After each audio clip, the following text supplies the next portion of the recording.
Hey guys, Tracy, Kansas Garden Guy here. How you guys doing today? Thought I'd do the second spring slash summer slash going back to spring, going back to summer garden tour of 2020. Quick and stupid question. Have you guys ever grown like way too much stuff? I know a lot of you are like, right now, I think we grew a lot this year. We have tripled our garden size this year compared to what we had last year. As you guys know, we have some market garden stuff going on where we're actually going to be selling a lot more vegetables this year. Hopefully, we're going to try to do a CSA box for next year. We've got maybe 1 or 2 bed or breakfasts here locally in Northeast Kansas that are looking to buy produce from us. So I'm trying to slowly get this into a full-time business. What I'm talking about is like right there. I mean, we got squash just begging to be put in the ground. Don't look at that. Actually went to a nursery last week just out of town here, and we bought like 5 more tomato plants. And I'm thinking, well, you know, I was bragging on how we didn't buy anything this year for the garden. Everything we grew from seeds. We grew almost 1,000 seedlings this year. And but we had to buy tomato plants because we don't have these. My wife was like, well, we need to buy these. So we bought like 5 more tomato plants. I don't know why we need any more. We literally have 200 of them in the ground right now, so I don't know why we need 5 more. But hey, what's 5 more, right? But we've got this basil. Look at how amazing this basil is. Well, I can't get this thing to work. I got this stupid thing. Look at this basil, guys. Isn't this crazy? Look how beautiful that basil looks. I'm using this gimbal thing, and I still cannot get the hang of it. We've still got some banana peppers, some Cherokee purple, some black cream tomatoes still here. As you can see, these things need to go on the ground. We just don't have any room for them anymore. I mean, we have 5 acres, so I'm just saying we don't have any room, but we don't have any room. So I think we're going to work on that little hobo garden we were talking about. So let's begin. I'm going to open the door, and we will head to the land of the garden. Alright. Oh. It's actually not so bad today here. It's probably 88, 89 degrees. Looked like it was going to storm earlier. We got some storms, pretty bad storms coming in tonight. And they're coming in from the south down there, which you can see right there. So I wanted to get a lot of this gardening stuff done before the storms came in tonight when I go to work. But everything's still looking good. Oh, you guys can't see that. Cannot see that. Yep, I messed up. That was supposed to be a surprise. We'll talk about that later. But we'll do a video on that when it comes time. Doing a little bit of an addition. But let's get started. Let's take a walk here and see what we got. As you can see, stuff has literally changed here in the garden over the last week and a half. Everything has grown good. Everything's loving the heat, loving the water, loving the fertilizer. It's been looking great around here. You can see my beans. You're wondering, well, why are these so small and these are so big? Well, you guys remember I had beans in here and had some bug damage on it. Some cucumber beetles is what it looks like when I Googled them, when I killed a couple of them. You guys know I'm just a gardener here. I'm not a no-till guy. I'm not a till guy. I'm a whatever gets the job done kind of guy. Whatever makes my job easier and helps me get moving along. This year's the first year I've done a lot of fertilizing. It's windy out here, guys, so I apologize if you can't hear me. This year's the first year we've done a lot of fertilizing, and I am using pesticides this year. I know, go ahead. Boo! I know. I'm using neem oil, which is organic, and I'm using pyrethrin and spinoside. Both those are in the organic form. Not sure if that's true or not. That's just what the bottle says. Anyway, I'm mixing it. I started spraying last week, and I have not seen one cucumber beetle at all on any of my beans. As you can see, I've got, some damage from past damage, I guess. These are my new ones that have been up for a week now. I have not sprayed these, so they will go into the regiment this Friday. I do sprayings every Friday. As you can see, we'll skip over to this bed here. So you can see some of the damage that these cucumber beetles pretty sure they're cucumber beetles. They look just like cucumber beetles. At least according to Google, that's what they were. Like I said, got some flowers there and some beans growing in there. So what I went ahead and did was I went ahead and took all the bad ones out that looked really, really bad, and I replaced them with some more seeds, and the seeds have come up this last week with this 90-degree weather. So we are going to have a S-ton of beans this year, I hope. That's the goal. Anyway, I took the black-seeded Simpson lettuce out, and I put radishes in. So we have some cherry bells in here. I think there's 140 cherry bells in here, and you can see some of the lettuce would not go away. So it's gonna grow. I'm just gonna leave it and we'll harvest it. I've got these champion radishes in here. As you can see, they're coming. See, they're starting to, you can see some red underneath there. They're starting to pop up. These babies will be ready here about another week or two. They've been in the ground for 2 weeks now, and I think these are like 30 to 55 days, so should be coming on here pretty soon. We'll walk through here. Don't look at the weed patch. This is, my wife's growing grass now. Actually, we're supposed to be weeding that out to put some other stuff in, and we have just not gotten to it, so please don't look at that. She's got her black cherries up here. They're looking amazing. Nothing up here is on drip irrigation. This is all being hand watered up here. This is like our personal garden up here. Everything else we have going is stuff that we're going to do for market sales and restaurant sales. The rest of this stuff here is actually just our personal stuff. So that's why it's in raised beds. It's kind of more personal. We've got our garlic starting to die off, so here stuff should be ready to go. We've got our onions they're bulbing now, as you guys can see. They're starting to bulb, so hopefully we'll get some pretty decent onions out of this. First year growing onions, first year growing garlic, first year growing carrots. So we'll see how those come out also. But the carrots have been looking great. These are my purple carrots. You can see they're starting to get pretty big. If you dig in here a little bit, which I hate to, I say that as I want to dig to show you guys some carrots. They're not getting super big yet. I mean, they're a little thick. Let's go ahead and address that elephant in the room right now. They're a little thick. I don't have it in my heart to thin them out, so it is what it's going to be. Next year, we're going to do pelleted seeds, which, if you guys are not familiar with that, carrot seeds are very tiny. So what they do is they encase that carrot seed, and lettuce seeds, you can get pelleted lettuce seeds also, and radish seeds. And it encases it into a body of clay, and then you could plant them. So next year we're going to do pelleted carrot seeds. I didn't know they even had such a thing. Like I said, this first year we've grown carrots. I didn't know how this was going to be. I opened the package, I was like, oh, this is not going to be good. But this is what it turned out to be, so we're still going to harvest and eat them. Like, it's no big deal. I mean, food's food, right? Black Krim, Cherokee Purple, these guys are looking amazing. I mean, these guys are starting to flower. A lot of the better boys already have fruit on them. I don't see any fruit on these guys yet, but we trimmed them up yesterday. Gave them a little haircut, a little neck trim, get a little airflow down there. And talk to Brutus here. Brutus is our big better boy. We've got, I think, 8 better boys. Brutus is our big guy. He's his state. I mean, look at that. His stalk is huge. This is, I mean, look at this. I mean, it's the size of my thumb. He's a big boy. He got a haircut also. Wife was not happy with the haircuts. She likes to just leave everything there and let everything grow a tomato. And I try to explain to her we got to get airflow to the base so they don't get blight. They keep them from getting diseases. Tomatoes get diseases really easy when their leaves touch the ground, like that one there now. So you want to get airflow in there to take the moisture away, especially with this heat coming on. We're going to get a lot of humidity. Tomatoes don't like that. They'll get leaf diseases like blight and stuff, and so you try to help them out a little bit. Plus, these are indeterminate tomatoes. I mean, sure, you guys already know we have 2 types. There are determinate tomatoes, which is over there, and then we have indeterminate tomatoes, which is in our personal garden. Indeterminate tomatoes mean you can prune them up, prune the suckers out, and we'll do a video on pruning suckers and stuff if you guys want to. If some of you are new and don't know what that is, you could Google it on YouTube or Google it, and it'll explain to you what a sucker is and how to take care of your tomatoes.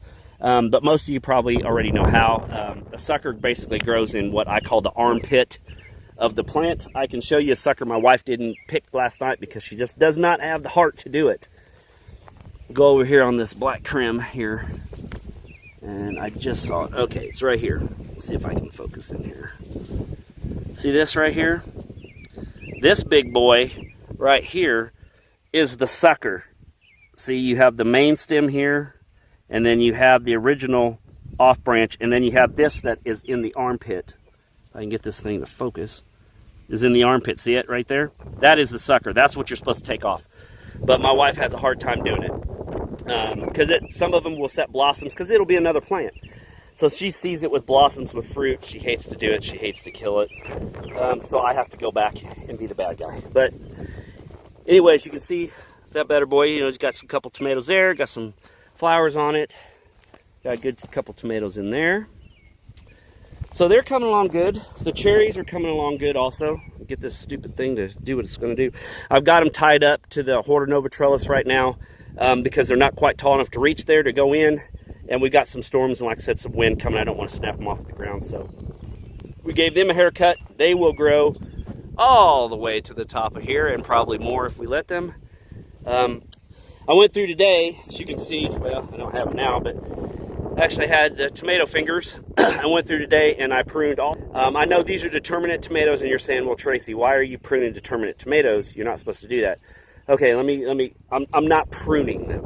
What I'm doing then is I'm taking the lower couple branches off before where the fruit set is. All I'm doing is getting airflow to the base, which you can see now, and it makes the plant healthier.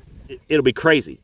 It'll look like Jumanji over here or something. You'll have, I mean, there'll be drums playing, and it's gonna be nuts. So what you got to do is I go in here and I just lightly prune, which means I go through and I take a couple of the small suckers off the base just to keep the base.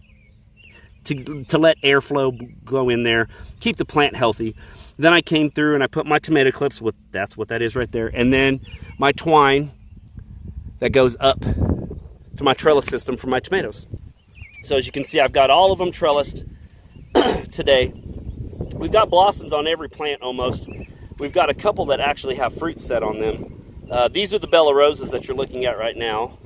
We'll see if we can find the one that's got the little mater on it. He's coming up here somewhere, unless I pass him. Oh, there he is. The pride of the Bella Rosa patch, right there, that little bad boy right there.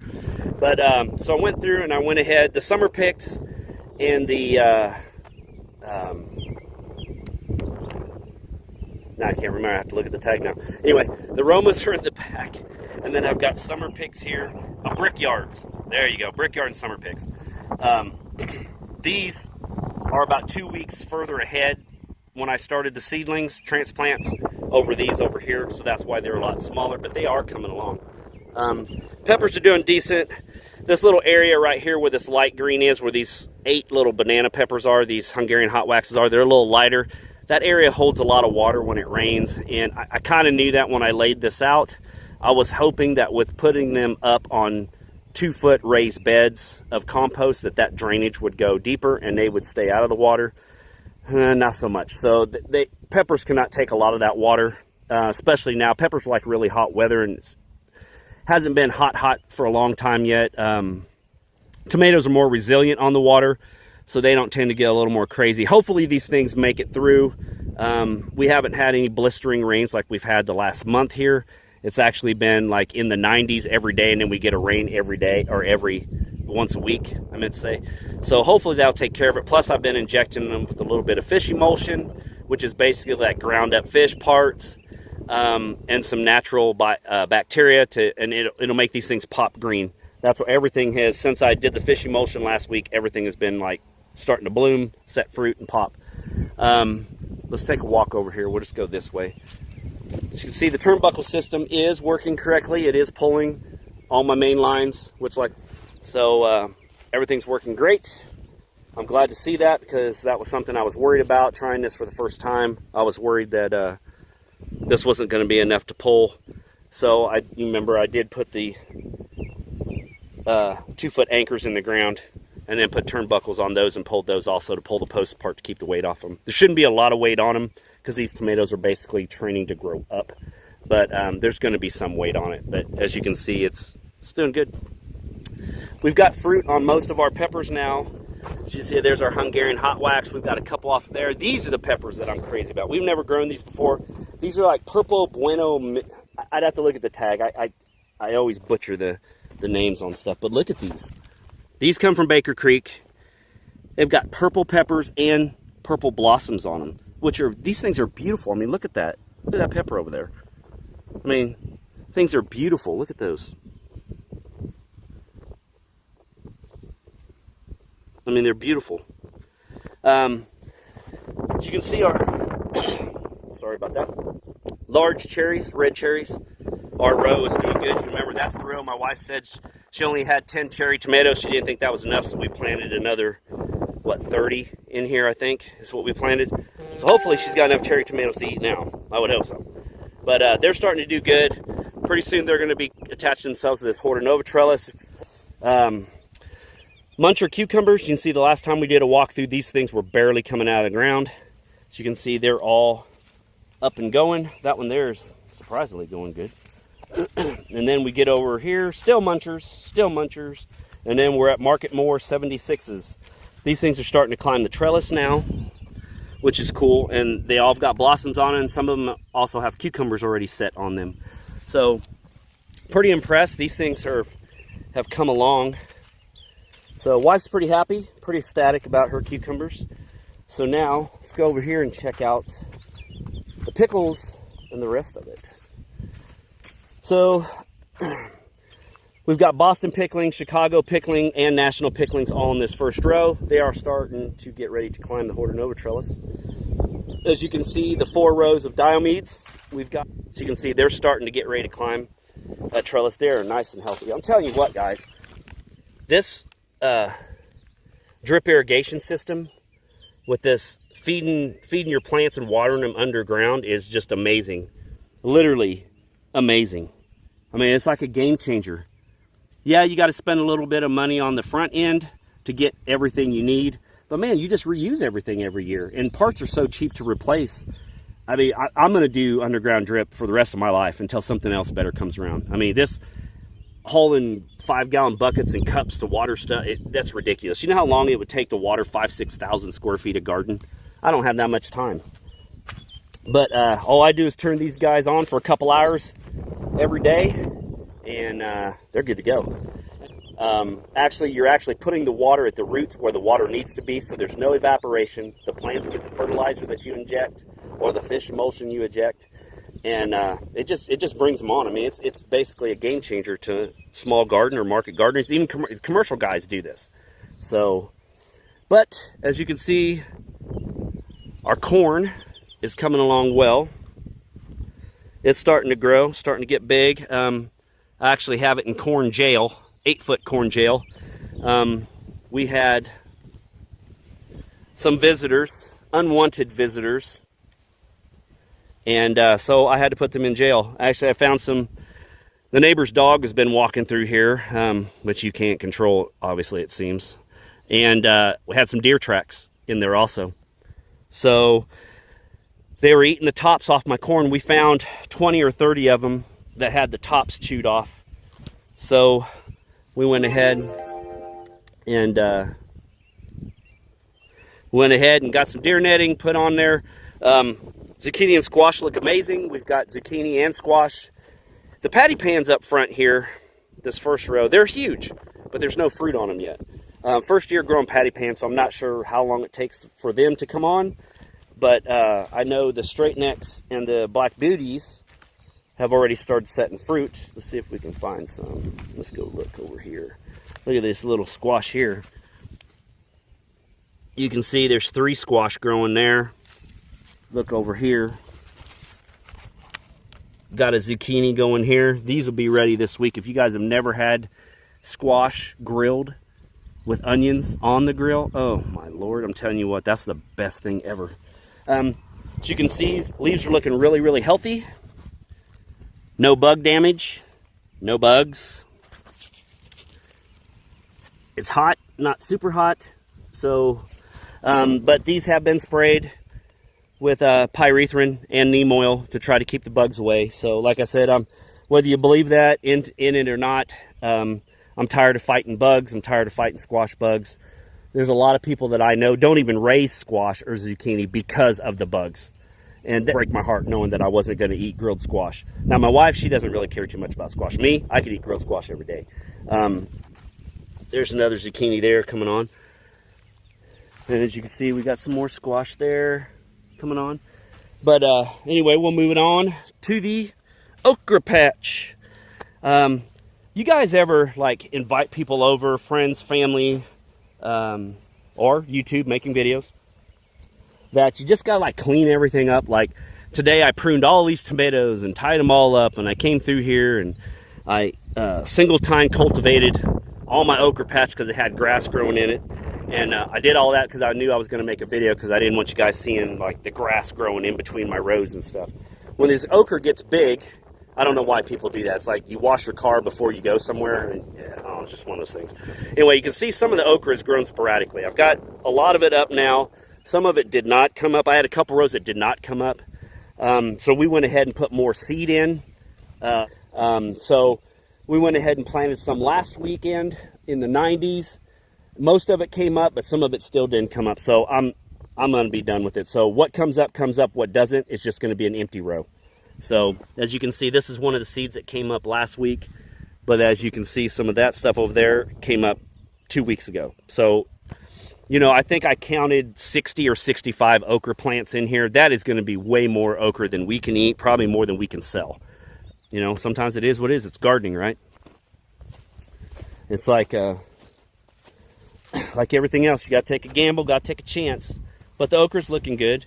My potatoes are looking great. That means they're getting ready to die off, so we can dump these and see what potatoes we got in there.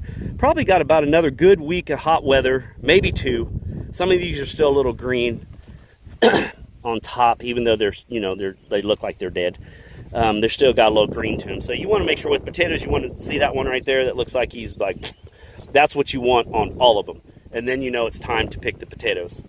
You can see them starting to hang over. These I could probably pick here by the weekend. These over here may have to be like next week, because they've got a lot of green. Those are Yukon Gold in the white buckets. The old Home Depot buckets have red New Orleans in them. So we're going to be about time for another video on potatoes. Got our kohlrabi. They're coming along good. I sprayed them also because they had a bunch of damage on them from, it looked like nymphs is what it looked like.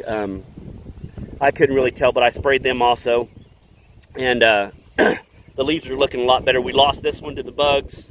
We lost a couple to the bugs, but you know, it's just live and learn. But as you can see, it's starting to grow now. So hopefully, before this thing dies off when it gets too hot, we'll be able to harvest some of this kohlrabi. As you can see there, it's kind of cool looking. First year I've ever grown it. Never even knew what a kohlrabi was until this year I got the free seed pack from Baker Creek and we grew it. So I'm kind of excited about that and making some sauerkraut out of it. But guys, oh yeah, we got the Hoot the Owl here. Has been guarding the garden. Not doing a very good job because he's not even paying attention. You can see he's just looking off. Well, there he is. Now you're going to pay attention. See, now you're not even looking at me. Anyway, he's done a good job of keeping some of these birds out of here. So, well worth the money. Got our Mammoth Sunflowers. They're liking the heat. They are starting to come along. We gave them a juice of fertilizer last week, a little fish emulsion, and just keeping them watered, and they're looking great. Well, guys, that's probably going to conclude the garden tour this week anyway. Hopefully, you guys like the content I put on this channel. If you do, give me a big like. If you're subscribers already, thank you so much. I appreciate it. And if you're not subscribed, hopefully you do. You watch this video and you decide you want to subscribe and take this journey with us and follow us and see how our garden comes out this year. But anyway, once again, guys, make sure you guys stay safe. Keep healthy. Wash your hands. And God bless, guys. See you guys later. Bye.